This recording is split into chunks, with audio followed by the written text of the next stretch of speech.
मंत्री छगन भुजबळ यांनी घेतली भरत कराडच्या कुटुंबियांची भेट। ओबीसी तरुणाच्या आत्महत्येनंतर कुटुंबाचं सांत्वन। धनंजय मुंडे सुद्धा उपस्थित।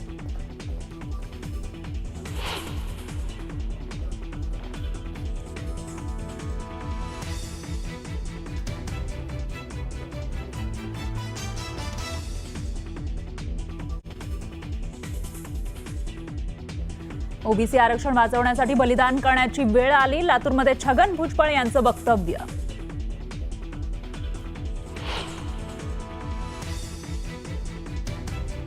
आरक्षणाच्या मुद्द्यावरून दहशत आणि दादागिरी हे काय चाललंय? छगन भुजबळांचं नाव न घेता मनोज जरांगेंवर हल्लाबोल।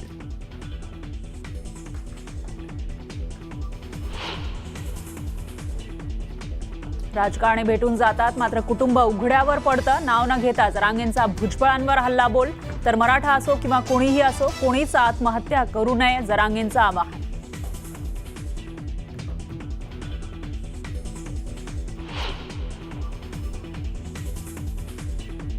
राधाकृष्ण विखे पाटलांना उपसमितीच्या अध्यक्षपदावरून हटवा। पश्चिम महाराष्ट्रातील मराठा समाजाचा विखेंना विरोध।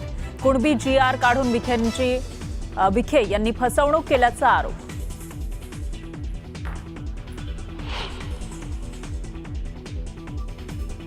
मुंबई आणि दिल्ली हायकोर्टाला बॉम्ब न उडून देण्याची धमकी। हायकोर्ट रिकामा करून अधिकचा तपास सुरू।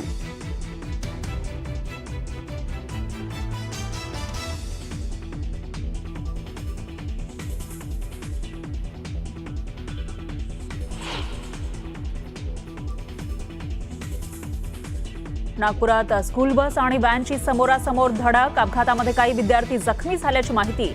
अपघाताच्या मुद्द्यावरून उड्डाणपुलावर नागरिकांचा रास्ता रोको।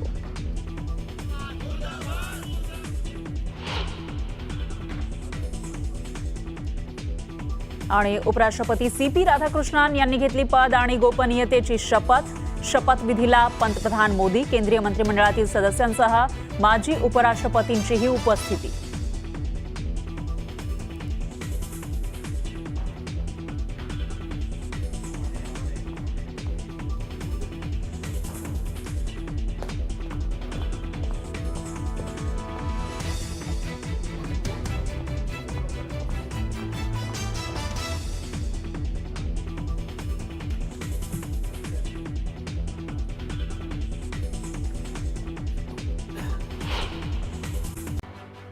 नांदेडमध्ये उत्पादन शुल्क विभागाच्या कार्यालयामध्ये महिलांनी मोर्चा काढलाय।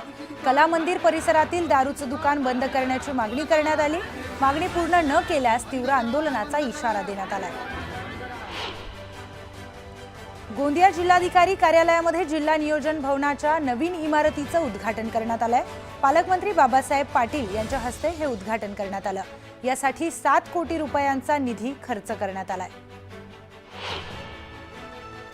रायगडच्या रोहा शहरात डॉक्टर CD देशमुख सभागृहाची निर्मिती करण्यात आली आहे। उपमुख्यमंत्री अजित पवारांच्या हस्ते सभागृहाचं उद्घाटन होणार आहे। मंत्री भरत गोगावलेंचं नाव निमंत्रण पत्रिकेतून वगळल्यानं चर्चांना उधाण आलंय। सिंधुदुर्ग जिल्ह्यातील मासेमारीतील सुरुवात झाली आहे। गेल्या 2 दिवसांपासून मोठ्या संख्येने मासे मिळत असल्यानं मच्छीमारांमध्ये आनंदाचं वातावरण आहे। नांदेड जिल्ह्यात जोरदार पावसाने हजेरी लावली। जोरदार पावसामुळे सखल भागामध्ये पाणी साचलंय। येत्या 15 सप्टेंबरपर्यंत नांदेड जिल्ह्यात पावसाचा येलो अलर्ट जारी करण्यात आलाय। बुलढाणा शहरामध्ये टाळ मृदुंगाच्या गजरात बैलगाडीतून मिरवणूक काढत गणरायाचं विसर्जन करण्यात आलं। मिरवणुकीमध्ये मोठ्या संख्येने पोलीस आणि वारकरी संप्रदायाने सहभाग घेतला। पुण्यात दहशत पसरवणाऱ्यांवर पोलिसांनी कारवाई केली आहे। यावेळी पोलिसांनी एकाला अटक केली। त्याच्याकडून 2 पिस्तूल, 4 मॅगझीन आणि 2 जिवंत काडतुसं जप्त केली आहेत। ओंकार जाधव असं अटक केलेल्या व्यक्तीचं नाव आहे। मावळमधील तळेगाव दाभाडे ते उरुळी कांचन हा पुणे रेल्वे बायपास प्रकल्प सध्या प्रस्थापित करण्यात आलाय। मात्र त्याचा सर्वात जास्त फटका कुरुळी ग्रामस्थांना बसणार आहे। त्यामुळे ग्रामस्थांमध्ये तीव्र नाराजी पसरली आहे। रेल्वे प्रशासनाविरोधामध्ये निर्णय आंदोलन देखील छेडण्याचा त्यांनी इशारा दिलाय। चिपळूणमध्ये भात पिकावर करपा रोग पडल्यानं बळीराजा संकटात सापडलाय। करपा रोग पडल्यानं शेतकरी हवालदिल झालाय। समाधानकारक पाऊस पडल्यानं समाधानी असलेला शेतकरी आता करपा रोगाच्या हल्ल्यानं संकटात सापडलाय. चिपळूणमधील गुहागर बायपास ते मुख्य रस्त्यावर कचऱ्याचं साम्राज्य पसरलंय. त्यामुळे नागरिकांना दुर्गंधीचा सामना करावा लागतोय. त्यामुळे अधिकृत कचरा डेपो असताना देखील रस्त्यावर कचऱ्याचे ढीग असल्यानं नागरिकांनी संताप व्यक्त केला. बुलढाण्याच्या ज्ञानगंगा अभयारण्यामध्ये असलेलं पलढग धरण 100% भरलंय.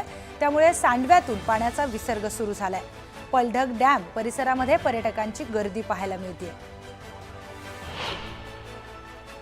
छत्रपती संभाजीनगर चौकात जालना महामार्गावर बंजारा समाजाकडून रास्ता रोको आंदोलन करण्यात आलं. हैदराबादनुसार एसटी प्रवर्गामध्ये समावेश करावा या मागणीसाठी बंजारा समाज आक्रमक झालाय. बीड जिल्हा परिषदेतील अनुकंपा तत्वावरील भरतीला अखेर 3 वर्षांनंतर मुहूर्त लागलाय. 15 सप्टेंबरला या भरतीसाठी समुपदेशन प्रक्रिया सुरू होणार असून प्रतीक्षा यादीतील उमेदवारांना मूळ कागदपत्रांसह जिल्हा परिषदेच्या नूतन इमारतीमध्ये बोलवण्यात आलंय. नवरात्र उत्सवामध्ये अंबाबाई मंदिरात चोरट्यांना पकडण्यासाठी आता एआयचा वापर होणार आहे. संशयित चोरट्यांचे फोटो अगोदरच एआय मध्ये फिट करण्यात आल्यानं तात्काळ ओळख पटणार आहे. मालवण, वेंगुर्ला आणि देवगड समुद्रामध्ये परप्रांतीय हायस्पीड ट्रॉलर्स आणि अनधिकृत पर्सिसिन नौकांचं अतिक्रमण सुरू असतानाच मत्स्य व्यवसाय विभागाकडून कारवाई होत नाहीये. त्यामुळे मच्छीमार आक्रमक झालेत. मासेमारीवर केलेल्या कारवाईची माहिती द्यावी अशी मागणी देखील करण्यात आली आहे. सेवा पंधरवाडा साजरा करण्याच्या पार्श्वभूमीवर भुसावळमध्ये महसूल विभागाच्या वतीनं प्रशासकीय अधिकाऱ्यांची बैठक घेण्यात आली. पंतप्रधान नरेंद्र मोदी यांचा वाढदिवस ते महात्मा गांधी जयंती सेवा पंधरवाडा म्हणून सादर होणार आहे. धाराशिव जिल्ह्यात चालणाऱ्या कला केंद्रांना पोलिसांचा अभय असल्याचा धक्कादायक प्रकार समोर आलाय. येरमाळा आणि चोराखळी येथील कला केंद्र हे मध्यरात्री देखील सुरू असतात. मात्र यावर कारवाई करण्यास पोलिसांची टाळाटाळ होताना दिसतेय. यावेळी पोलिसांनी जाब विचारतानाच व्हिडिओ सजग नागरिकांना सोशल मीडियावर व्हायरल केलाय. जंगल वाचवण्यासाठी भंडारातील शहापूर येथील नानाजी जोशी महाविद्यालयाच्या विद्यार्थ्यांनी पुढाकार घेतलाय. येथील विद्यार्थ्यांनी 10,000 सीड बॉल तयार करून बीज फेका जंगल वाढवा असा उपक्रम राबवलाय. ओळख लपवून साईबाबांच्या दर्शनाला शिर्डीत जाणाऱ्या गुन्हेगारांची आता काही खैर नाही. कारण साईबाबा संस्थेने एआय तंत्रज्ञानाचा आधार घेत नवीन पीपल काउंटिंग आणि फेस डिटेक्शन प्रणाली कार्यान्वित केली आहे. या प्रणालीमुळे साई मंदिरामध्ये विविध प्रवेशद्वारांनी प्रवेश करणाऱ्या आणि बाहेर पडणाऱ्या भाविकांची तंतोतंत आकडेवारी ही संस्थानाला कळणार आहे. सोलापूर जिल्ह्यात सुरू असणाऱ्या मुसळधार पावसामुळे नदी नाले ओसंडून वाहू लागल्यात. दक्षिण सोलापूर तालुक्यातील दुबदुबी धरण हे ओव्हरफ्लो झालंय. शिरवळ, जैनपूर या भागातील शेतामध्ये पाणी शिरल्यानं पिकं पाण्याखाली गेली आहेत. पिंपरी चिंचवड महापालिकेने वाकड ताथवडे परिसरामध्ये मोठी अतिक्रमण हटाव मोहीम राबवली. विकास आराखड्यामध्ये 18 मीटर रस्त्यासाठी आरक्षित असलेल्या जागेवरील 43 झोपड्या या हटवण्यात आल्यात. या कारवाईमुळे सुमारे 38,750 चौरस फूट जागा अतिक्रमण मुक्त झाल्यात. सोलापूरच्या म्हाडा तालुक्यातील कुर्डू गावातील मुरुम उत्खनन अवैधच आहे असा अहवाल म्हाडा तहसीलदारांनी जिल्हाधिकाऱ्यांना दिलाय. अवैध मुरुम उत्खनन प्रकरणी कुर्डू गावावर ठपका ठेवत मुदत संपल्यानंतर अवैध पद्धतीने झाल्याचं अहवालामध्ये सांगण्यात आलंय. माओवाद्यांच्या संघटनेत अलीकडेच सर्वोच्च नेतृत्व पद तिप्पिरी तिरुपती म्हणजेच देवजी आणि दंडकारण्य झोनल समितीची जबाबदारी क्रूर समजला जाणारा जहाल माओवादी माडवी हिडमाकडे देण्यात आली आहे. त्यामुळे दंडकारण्यात हाय अलर्ट जारी करण्यात आलाय. पुणे जिल्हा आंबेगाव तालुक्यातील मंचर शहराच्या मध्यवर्ती चावडी चौकातील दर्याखाली रस्त्याचं काम सुरू होतं. यावेळी अचानक भुयाराखाली रचना आढळून आल्यानं खळबळ उडाली आहे. यावेळी तणावाचं वातावरण निर्माण झाल्यानं पोलीस बंदोबस्त तैनात करण्यात आलाय. महायुती सरकारने नागपूरच्या अमरावती महामार्गावरील बोले पेट्रोल पंप चौक ते विद्यापीठ कॅम्पस चौकापर्यंत उड्डाणपुलाचं काम आज लोकार्पण करण्यात येणार आहे. मात्र या उड्डाणपुलाला काँग्रेसचे दिवंगत नेते श्रीकांत जिचकार यांचं नाव देण्यात आलंय. आणि या पुलाचं उद्घाटन मुख्यमंत्री फडणवीस आणि गडकरी यांच्या हस्ते होणार आहे। मनमाड, पिंपळगावसह नाशिक जिल्ह्यातील बहुतांश बाजार समित्यामध्ये टोमॅटोच्या भावामध्ये मोठी घसरण झाली आहे। टोमॅटोला प्रति किलो 4 ते 5 रुपये इतकाच भाव मिळतोय। त्यामुळे संतप्त झालेल्या शेतकऱ्याने रस्त्याच्या कडेला टोमॅटो फेकून दिलेत। गोंदियातील बरडटोलीमधील जिल्हा परिषद शाळेतील अनेक वर्ग खोल्या जीर्ण झाल्या आहेत। पाणी साचलेल्या ठिकाणी विद्यार्थी शिक्षण घेत असल्याने विद्यार्थ्यांच्या आरोग्यावर मोठा परिणाम होतोय। लवकर शाळेचं बांधकाम झालं नाही तर 15 दिवसांमध्ये तीव्र आंदोलन करण्याचा इशारा गावकऱ्यांनी दिलाय। गोंदिया जिल्ह्यातील देवरी तालुक्यातील जिल्हा परिषद शाळेतील शिक्षकाला शाळेमध्ये मद्यपान करणं चांगलंच भोवलंय। या शिक्षकाची जिल्हा परिषदेच्या मुख्य कार्य अधिकाऱ्यांनी निलंबन केलंय। त्यामुळे शाळेमध्ये मद्यपान करणाऱ्या शिक्षकांचे धाबे दणाणलेत। राज्य शासनानं हैदराबाद गॅजेटचा मराठा समाजाच्या आरक्षणासंदर्भात जारी केलेल्या GR नंतर राज्यातील बंजारा समाज देखील आक्रमक झालाय। अनुसूचित जमाती प्रवर्गातून आरक्षण देण्याची मागणी करत बंजारा समाजानं हिंगोलीमध्ये देखील आमरण उपोषण पुकारलंय। भारतीय प्राणी सर्वेक्षण आणि पश्चिम प्रादेशिक केंद्र येथील पुण्यातील शास्त्रज्ञांनी सेरिसिन चाफर बिटल या भुंग्यांच्या एका नवीन प्रजातीचा शोध लावलाय। या प्रजातीला निओसेरिका आकुर्डी कलावटे 2025 असं नाव देण्यात आलंय। ही नवीन प्रजाती पुणे जिल्ह्यातील आकुर्डी येथील भारतीय प्राणी सर्वेक्षणाच्या परिसरामध्ये आढळून आली आहे। लहानग्यांपासून मोठ्यापर्यंत हल्ली सर्वांनाच मोबाईलचं व्यसन लागल्याचं आपण पाहतोच। मात्र आता पक्ष्यांनाही मोबाईलचं व्यसन लागल्याचं पाहायला मिळतंय। गोंदियातील शिरपूरमध्ये एका पोपट्याला चक्क मोबाईलचं व्यसन लागलंय। मोबाईलवर लावलेली गाणी कोणी बंद केल्यास अथवा फोन परत घेतल्यास या पोपट्याला राग अनावर होतो आणि तो त्यांना टोचा मारतो। एवढंच नाही तर फोन बंद केल्यास चोच लावून मोबाईल सुरू करण्याचाही तो प्रयत्न करतोय। लोणावळ्यामध्ये हजारो पर्यटक पर्यटनासाठी येतात, मात्र तेथे मूलभूत सुविधांचा अभाव असल्याने पर्यटकांसह स्थानिकांनीही नाराजी व्यक्त केली। याचाच निषेध म्हणून स्थानिक महिलांनी लोणावळा नगर परिषदेच्या बाहेर थाळी नाद आंदोलन करत निषेध केला। निसर्गाची कृपा आणि पालिकेच्या तत्परतेमुळे सोलापूरकरांचं मोठं संकट टळलंय। सोलापुरातील सखल भागातील पाणी ओसरण्यास सुरुवात झाली आहे। त्यामुळे सोलापूरकरांना तात्पुरता दिलासा मिळालाय। गुजरातमध्ये जाणाऱ्या लिंबांचे दर मोठ्या प्रमाणामध्ये कोसळले आहेत। मागील वर्षापेक्षा यंदा तब्बल 70 रुपये प्रति किलोने दर कमी झालाय। सप्टेंबर 2024 मध्ये 110 रुपये प्रति किलो दर होता। यंदा तोच दर फक्त 40 रुपयांवर आलाय। पश्चिम महाराष्ट्रात आता वाघांची डरकाळी ऐकू येणार आहे।